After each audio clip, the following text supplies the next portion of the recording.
Dans cette vidéo, on va reprendre un concept qu'on avait déjà lancé il y a de ça plusieurs mois, qui était celui des questions-réponses. Donc vous nous posez des questions souvent sous nos vidéos YouTube, et on n'a soit pas le temps de pouvoir répondre à tout le monde, soit on trouve aussi dommage de répondre uniquement à une personne pour qu'elle puisse uniquement, elle, recevoir sa réponse. On s'est dit que plutôt que de répondre une par une à chacune des questions, on va en sélectionner quelques-unes et y répondre en direct pour que ça puisse profiter à l'ensemble de la communauté. Donc si c'est un concept qui vous intéresse et si vous souhaitez qu'on fasse de plus en plus de vidéos sous cet aspect-là, n'hésitez pas à me le dire et me donner votre retour dans la section commentaires de la vidéo. Donc là, il y avait une vidéo de Pierre qui disait « Bonjour, pensez-vous mettre à jour vos épisodes, mettre un jour vos épisodes sur Spotify ?» Donc oui, on pourra éventuellement le faire. Pour l'instant, c'est plus un souci de temps que de réelle envie, parce que réellement, on a envie de le faire, mais c'est juste qu'on n'a pas encore trouvé le temps, on n'a pas encore aujourd'hui trouvé un moyen de pouvoir automatiser aussi tout ça. Mais en effet, ça peut être une bonne idée de le faire. Alors même pas uniquement que sur Spotify, en gros présenter nos vidéos directement sous format podcast. C'est quelque chose auquel on pense et je pense qu'on vous tiendra au courant là-dessus quand ça sera prêt. Ensuite, il y avait une autre question d'Adnanou qui disait « Possible de faire une vidéo sur le rapport Ethereum Killer type Solana, Cardano, EOS, etc. sur les divers scénarios ainsi que les points forts, points faibles d'entre eux. » Alors sache déjà qu'on a déjà fait plusieurs vidéos sur des comparatifs type Ethereum, Cardano par exemple. On a une vidéo de plus de 45 minutes sur ce sujet-là. Sur EOS, on a déjà fait plusieurs vidéos aussi à ce sujet. Bon, ça date maintenant ces vidéos, donc peut-être qu'il faudrait qu'on les remette à jour. Mais pourquoi pas, si vous avez envie qu'on fasse des comparatifs comme ça, Solana Ether, Solana Cardano, etc., pourquoi pas, on peut le faire, ça pose pas de soucis. C'est sûr que c'est pas des sujets qui se créent comme ça sous un coin de table, hein, ça demande quand même un minimum de recherche, mais si c'est quelque chose qui vous intéresse, pourquoi pas. Ensuite, Jean-Luc qui dit index. Alors oui, c'était sur une vidéo où j'avais parlé des index sur le marché des crypto-monnaies. Donc n'hésitez pas à aller voir cette vidéo pour comprendre la question. Mais en gros, dans cette vidéo, donc, je parlais, au lieu d'investir uniquement dans chaque projet spécifique, on avait la possibilité d'investir directement dans un index qui était lié à une catégorie du marché des crypto-monnaies. Par exemple, l'index des métaverses, au lieu de décider d'investir sur Decentraland, Engine, etc., ou Sandbox, eh ben, on peut directement prendre l'équivalent entre guillemets d'un ETF, donc un indice qui va répliquer les performances des principaux aujourd'hui projets qui sont liés de près ou de loin au marché des métaverses. Donc ça, c'est une manière de pouvoir investir sur le marché des crypto-monnaies qui se développe de plus en plus. Et Jean-Luc du coup posait cette question qui disait on gagne moins mais plus souvent. Alors en effet, c'est-à-dire que si on décide d'investir dans les index, moi ce que j'avais dit c'est que au final on a une diversification qui est inhérente à ce nouveau véhicule d'investissement. Au lieu d'investir uniquement sur 3-4 projets, par exemple Decentraland, Engine, etc., où là on va beaucoup plus concentrer notre capital, on peut décider d'investir dans un index, et là tout de suite on va être représenté avec une quinzaine ou une vingtaine de projets différents. Souvent c'est quand même beaucoup plus simple à gérer et il y a quand même moins de risques à utiliser des index que d'investir sur une quinzaine ou une vingtaine de projets. Déjà parce que en termes d'énergie, vous n'allez pas avoir la possibilité ni la faculté de pouvoir suivre tous les projets. En plus de ça, sur les 15 ou les 20 projets que vous allez décider d'investir, il y en aura peut-être une majorité qui ne sera pas là dans plusieurs années. Et donc l'intérêt d'utiliser un index, c'est que ce ménage-là sera fait automatiquement.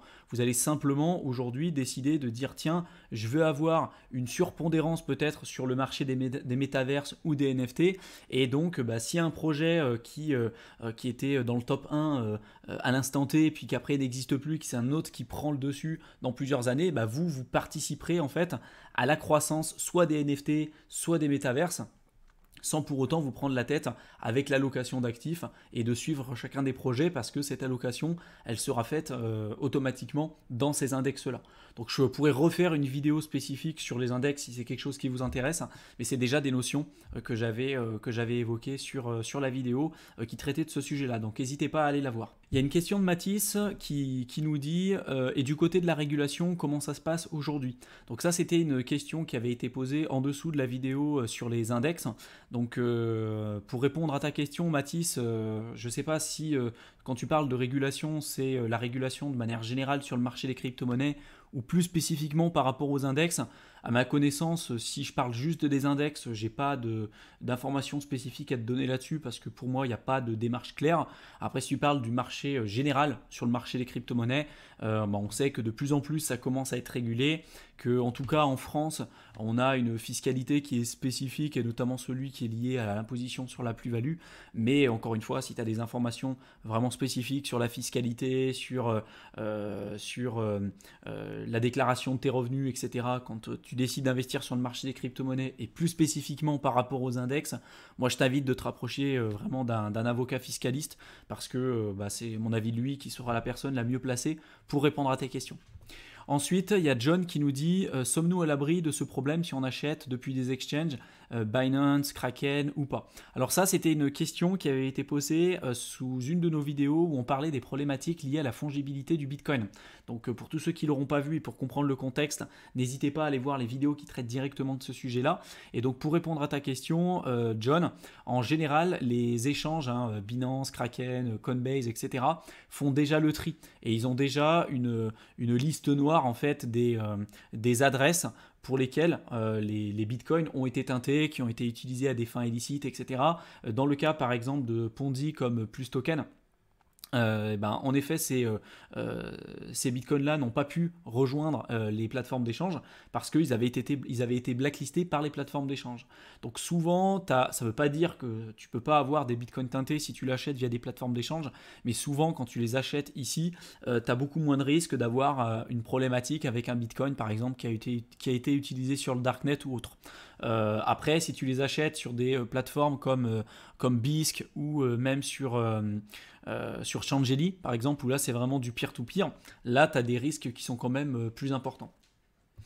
Ensuite, il y a Jean-François qui nous dit la problématique est-elle la même pour les altcoins? Alors toujours pour cette problématique liée à la fongibilité, merci pour votre travail, toujours super clair et efficace.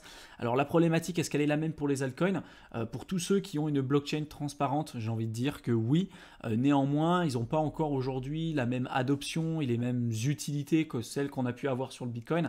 Et je n'ai pas, à ma connaissance, eu le souvenir ni d'informations concernant, par exemple, l'Ether qui aurait été utilisé sur le Darknet pour acheter de la drogue ou peu importe. Parce qu'on sait qu'aujourd'hui, de toute façon, le Bitcoin, tout comme l'Ether ou comme toutes les blockchains transparentes, c'est pas des bons moyens pour pouvoir faire des actions illicites. Et d'ailleurs, toutes ces problématiques-là, ça a été plutôt en 2013. Et l'Ether, par exemple, n'était pas présent en 2013. Donc, pour moi, oui, cette problématique liée à la fongibilité, elle va se voir de plus en plus. Mais là où ça va être plus présent, parce que là, le projet qui a été le plus touché par rapport à ça, où ça a quand même été énormément médiatisé, et il y a même encore des personnes qui pensent que c'est toujours vrai, c'est le Bitcoin. Voilà, donc c'est pour ça que j'avais fait des vidéos là-dessus. Donc pour moi, ça reste vrai pour les altcoins, mais c'est pas encore une problématique auquel on est confronté immédiatement. Patrick qui nous dit bonjour, j'aimerais que vous m'aidiez à comprendre l'utilité des monnaies numériques des banques centrales de chaque pays, car la Chine elle a créé sa propre monnaie, donc tous les pays se convertiront sûrement en numérique avec leur monnaie. Est-ce que cette monnaie, ça sera un compétiteur ou fera partie de la cryptosphère? Et ensuite, à quoi servira le Bitcoin si chaque pays crée sa propre monnaie? Alors déjà, ce qu'il faut bien comprendre, c'est que les critères spécifiques du Bitcoin qui font qu'aujourd'hui on s'intéresse à Bitcoin, il y a vraiment 2 points fondamentaux à avoir en tête et qui font qu'aujourd'hui Bitcoin reste quand même différent et très largement différent des crypto-monnaies de banque centrale. Premièrement, c'est la décentralisation, donc le fait qu'il n'y ait pas une entité centrale qui ait la capacité d'avoir la main mise et de pouvoir gérer à lui seul le réseau Bitcoin. Et en plus de ça, il y a le côté résistance à la censure. Le fait qu'il n'y ait aucune entité, aucune personne qui ait la possibilité de bloquer ou d'empêcher des personnes d'effectuer des transactions les unes avec les autres. Donc même si on est dans un pays corrompu, on a toujours la possibilité aujourd'hui de participer à l'écosystème Bitcoin. Les crypto-monnaies de banque centrale, c'est absolument pas le cas. Elles seront toujours centralisées, elles seront toujours absolument pas résistantes à la censure. Mais l'intérêt des crypto-monnaies de banque centrale aujourd'hui, c'est d'outrepasser les banques commerciales notamment. Donc on aurait dans les années à venir un portefeuille spécifique, on n'aurait plus des monnaies papier comme on peut l'avoir aujourd'hui avec nos billets, nos pièces, etc. Et on n'aurait plus les banques commerciales. Sans doute qu'on aurait un portefeuille qui serait directement lié aux banques centrales. Et du coup, c'est les banques centrales qui nous donneraient par exemple notre salaire, notre argent, etc. L'avantage d'avoir des crypto-monnaies de banque centrale, donc les CBDC, c'est que ça serait de la monnaie programmable. Parce que beaucoup de personnes pensent qu'aujourd'hui, la monnaie qu'on a aujourd'hui, je vous ai parlé de la monnaie papier, mais la monnaie papier, c'est vraiment une partie infime de l'argent qui transite. La plupart de l'argent qu'on a aujourd'hui, c'est dans votre compte en banque et c'est déjà de l'argent qui est numérique. Sauf qu'aujourd'hui, cet argent-là, il n'est pas programmable. Ce que seront finalement les crypto-monnaies de banque centrale. Les banques centrales pourront très bien dire, par exemple, comme pour le cas du Covid, lorsqu'ils ont décidé de faire aux États-Unis des stimulus, donc quand ils ont décidé de donner de l'argent directement aux citoyens, ils leur ont dit, ils voulaient relancer l'économie et ils ont donné 1200 $. Alors ils en ont donné plusieurs, je sais plus combien, j'ai plus les chiffres en tête, mais peu importe. Ils ont dit voilà, on va donner 1200 $ et les personnes, du coup, elles auront de l'argent, elles vont le dépenser. Sauf que qu'est-ce qui s'est passé? Soit les personnes, dans une période un petit peu de crainte et de crise, n'ont pas décidé d'investir, mais en plus de ça, pour beaucoup d'entre elles, elles n'ont pas investi du tout dans les bons endroits. Il y en a beaucoup qui ont décidé de placer leur argent directement dans le marché des crypto-monnaies, ce qui n'était absolument pas, à mon avis, les résultats que souhaitaient avoir les politiques et les grandes institutions financières. Donc l'avantage d'avoir des crypto-monnaies de banque centrale, c'est qu'ils auront la possibilité d'avoir des monnaies programmables, et de dire bah tiens, ces 1200 $ qu'on vous donne, eh ben vous pouvez les utiliser sur telle ou telle place de marché, et si au bout de 30 jours vous ne l'avez pas utilisé, ben on le retire directement de votre portefeuille. Ça aujourd'hui c'est pas possible avec la monnaie qu'on a à l'heure actuelle, mais demain ils pourront très bien le faire avec les crypto-monnaies de banque centrale. En plus de ça, ils auront une visibilité sur toutes les transactions, parce qu'aujourd'hui il y a quand même une partie qu'on peut échanger et garder quand même un certain anonymat avec les billets, les pièces et peu importe. On a aujourd'hui la possibilité de garder quand même une certaine distance vis-à-vis du regard qu'on peut avoir sur notre gestion financière. Mais si demain on a l'intégralité de notre capital qui est lié vraiment aux crypto-monnaies de banque centrale, là on aurait des grosses problématiques liées à la vie privée. En plus de ça, toutes les transactions bien évidemment seront taxées, et là ils auraient vraiment la main mise sur la population. Il n'y aurait plus aucun moyen pour les personnes classiques de pouvoir s'émanciper de tout ça, à moins de faire appel aux crypto-monnaies et notamment au Bitcoin, qui lui par contre reste décentralisé et résistant à la censure. Donc pour moi, plus on s'approche des crypto-monnaies de banque centrale, on sait qu'aujourd'hui la Chine a déjà mis en place sa CBDC, mais que les autres pays y travaillent de plus en plus. On a entendu parler également du crypto-euro, etc. Ça fera partie de notre monde de demain. Je le vois pas forcément d'un très bon œil. Par contre, pour moi, ça a quand même des conséquences importantes aussi sur la croissance et le développement du marché des crypto-monnaies, parce que d'un côté, les personnes se rendront compte que d'un côté, elles auront pas la possibilité de faire ce qu'elles veulent avec leur argent et qu'elles seront pas vraiment détentrices de leur propre capital, alors que sur le marché des crypto-monnaies, ça sera absolument pas le cas. Donc ça risque de renforcer un petit peu le schéma narratif aussi du Bitcoin, et c'est ce qu'on recherche finalement si on veut attirer des nouveaux capitaux. Donc de toute façon, je pense que je ferai une vidéo plus spécifique sur les crypto-monnaies de banque centrale, parce que c'est pas un sujet que je peux traiter comme ça en 2 minutes. Ensuite, on a Malware qui nous dit « Quand je t'écoute, j'ai l'impression d'entendre mon père qui me fait la leçon. J'ai plus de 40 ans, mais qu'est-ce que c'est bon. Merci à toi et à ton boulot et à tes conseils de bon père de famille. Les bises. » Alors c'est vrai que pour tous ceux qui me découvrent en fait et qui découvrent la chaîne assez récemment, ont peut-être pas forcément l'habitude de voir quelqu'un qui risque de parler aussi fort que moi, peut-être avec des gestes, etc. Ça peut surprendre, mais il ne faut pas que vous ayez peur. Je ne suis pas du tout là pour vous engueuler, vous faire la morale ou quoi que ce soit. C'est juste que souvent, quand je parle de quelque chose, en fait, je le vis, et donc je le véhicule à travers les émotions et à travers les paroles que je vais vous présenter dans la vidéo. Donc voilà, c'est normal, c'est ce qui fait aussi la singularité de la chaîne. Et peut-être que c'est pour ça que vous aimez le contenu que je présente. Mais voilà, soyez pas surpris si jamais vous avez l'impression que je vous fais la leçon ou que je vous engueule dans les vidéos. C'est absolument pas le cas. Voilà, prenez-le plutôt avec du recul et ça se passera très très bien. Ensuite, il y a Sally qui nous dit « J'ai conseillé à mon fils qui commence en apprentissage de mettre 200 € par mois en épargne pure, 50 en assurance vie et 50 en actions, 50 en crypto. C'est moi qui gère le temps de lui apprendre, soit 30% de ses revenus. Perso, dans 5 ans, à peine plus de 50 ans, je serai en capacité de ne plus travailler dans de très très bonnes conditions. J'espère qu'il pourra faire pareil. » Oui, parce que c'était une vidéo qu'on avait faite sur l'allocation d'actifs et notamment sur l'argent qu'on est capable de générer sur le marché des crypto-monnaies qu'est-ce qu'on en fait après? Est-ce qu'on décide de le réinvestir? Est-ce qu'on décide de s'acheter une voiture? Peu importe. Et c'était le sujet de la vidéo. Et donc, en effet, moi, je suis tout à fait d'accord avec Sally et je trouve que c'est super, en fait. Moi, j'aurais rêvé avoir ces notions-là beaucoup plus jeune et commencer à investir beaucoup plus jeune. Donc, plus on décide d'investir jeune et plus on commence à avoir les bonnes habitudes de ne pas dépenser plus que ce qu'on gagne, d'avoir une partie d'allocation d'actifs.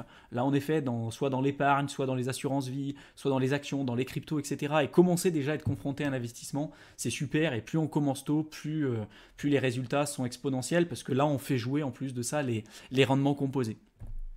Il y a Eric qui nous dit: j'ai 65 ans, ancien banquier, je suis dans la crypto depuis septembre 2020. Le montant à investir, il est personnel. Il fait parler en pourcentage de son patrimoine. Ne mettre en crypto qu'une partie de son argent non nécessaire à court terme. À court terme, pour moi, signifie jusqu'à la fin du bull run et ensuite vendre par palier. 80% sans vouloir arriver au nouvel all-time high, donc le dernier plus haut. Ensuite, avec la plus-value, recharger partiellement après le bull run et profiter aussi de vos bénéfices.